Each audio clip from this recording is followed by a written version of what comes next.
Sudan has been engaged in civil conflict for decades, and recently Southern Sudan gained autonomy and is now called the Republic of South Sudan. Augustina Wall's family fled the war-torn country and resettled in Olathe, Kansas when Augustina was in middle school.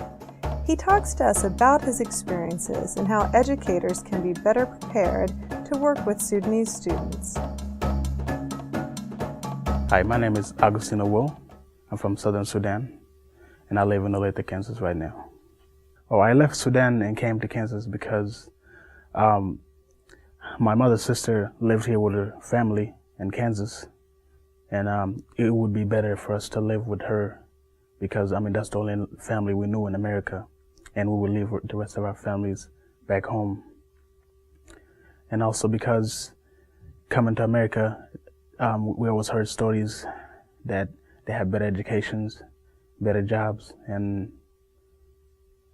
a better life. They said it was like everything is free. So we always wondered what it was like to live in America, and that's how we came.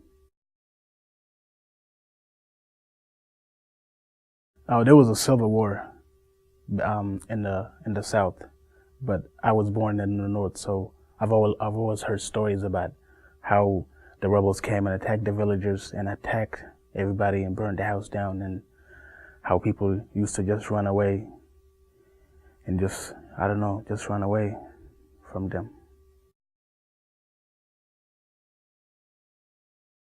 Coming to Kansas is the most difficult thing in school was my skin color.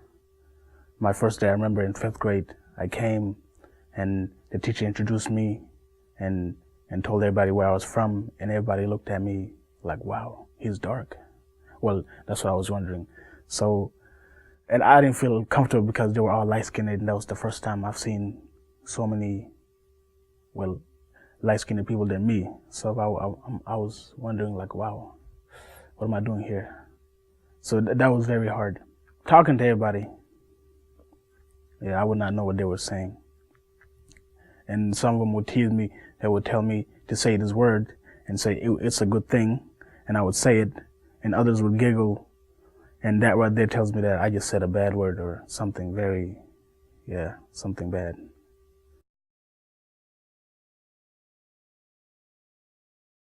What would help me and my parents would have been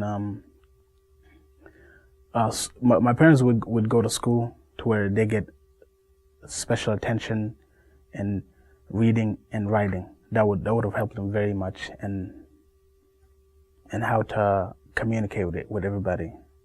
Because right now, if I was to get a job and I don't know very much English, I would just go and just not know anything about my job because I don't know any English. My parents, they were lucky because there were other Sudanese at the jobs they worked at, so that made it a little bit easier, because if they were wondering how to do their job, they would ask that person about it, and then they would translate it to them. So that was helpful for them. For me, I had very good teachers because they taught me English from the fundamentals, from ABCs, 1, 2, 3, and the best way is to learn from the fundamentals. That's the best way you can learn English. For me, I felt comfortable because there were other students from different countries that were there and didn't know English, and I just felt very, very relieved to know that they were going through the same thing I was going, and that right there helped us learn English together. So I've always thankful for that. I was always been thankful for that. While I was learning, I showed that I was very interested in learning English, and I liked what I do. So they would tell me the correct way of doing things. If I was to say a sentence and I said it incorrectly, they would say, no, you say it like this. That right there always made me comfortable and made it easier to learn, because I knew every time I'm saying something and I didn't say it correctly, that hey, she said it this way, so it should have been said this way.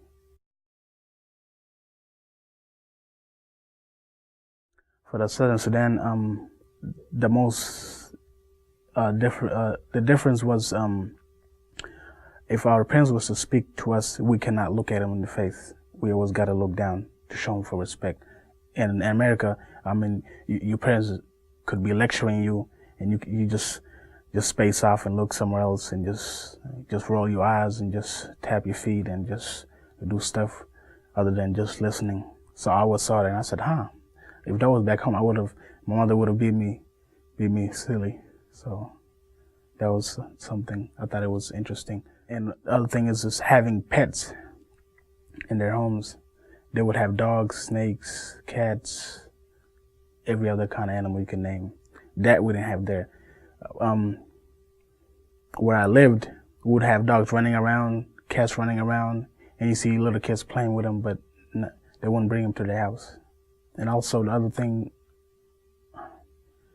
in our culture, they say when you're 18, in America, when you're 18, you graduate from high school, you go to university. But for us, some of us like to stay with our parents until we get married, then we leave. So it's different, I would say.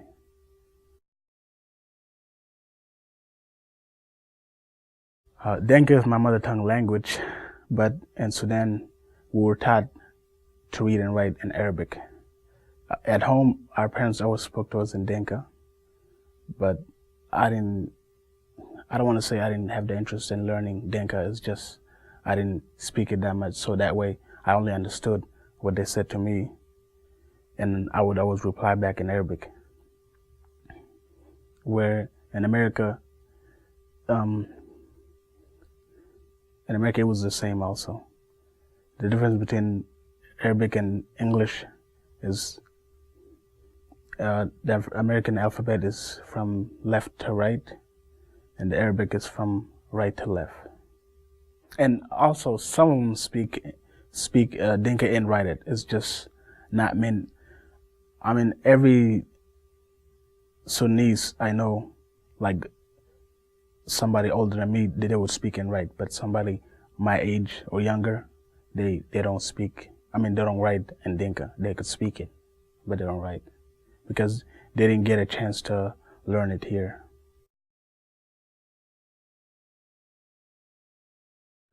The difference between the schools in Sudan and America was, in Sudan, we would all wear uniforms. In America, you just wear whatever you like. I mean, I know there's schools in America where you wear uniforms like boarding schools, but every school in Sudan, we had to wear uniforms. And they were very strict about your cleanliness. So you have to come to school neat. Your hair, your clothes have to be clean. Your nails have to be neat. Yeah. And the classes were from 1 all the way to 12. And the way I could describe it is like one class is from the left to the right, 1 to 12. So 1, 2, 3, until 12. And you stay in that class from, I would say, 7 until noon. And you would have 7 teachers. Yeah. You stay in that class from 7 to noon, and you would have 7 teachers come to that class.